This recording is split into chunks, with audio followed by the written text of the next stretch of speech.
Hello guys, welcome back to my Facebook blog. আশা করি তোমরা সকালে খুব ভালো আছো আর আমিও খুব ভালো আছি।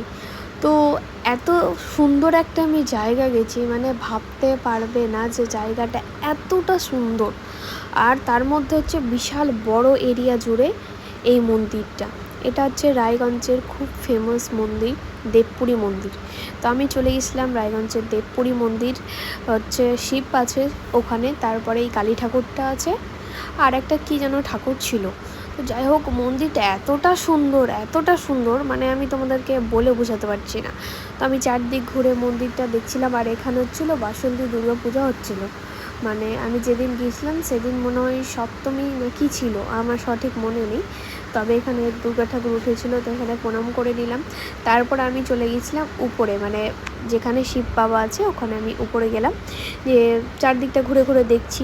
আর এই সিটি দিয়ে জল গড়িয়ে আসছিলো, জানি না কত থেকে সিস্টেমটা বুঝতে পারলাম না। আর এখানে দেখো কতগুলো মাছ, মানে মাছগুলো পুরো একদম গিজ করছে। তো যাই হোক, আমি উপরে চলে এসেছি, কিন্তু উপরে কোনো পারমিশন ছিল না যে ফটো তুলতে পারবো, মানে বড়টা শিবের ওখানে ফটো তুলতে পারবো কি ভিডিও করতে পারবো, ওরকম কোনো পারমিশন ছিল না। তো যাই হোক, আমি ব্রহ্মাদেবকে ফার্স্ট টাইম, মানে আমি মূর্তি হিসাবে দেখলাম, মানে মন্দির টাইপের করা আছে, এর আগে আমি কোনো দিন দেখিনি। তো যাই হোক, ব্রহ্মাদেবকে প্রণাম করলাম।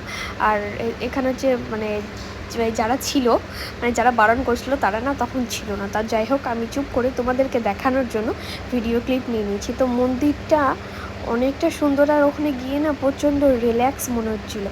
তো যাই হোক, এখানে আমি ছবি তুললাম, কয়েকটা ভিডিও করলাম।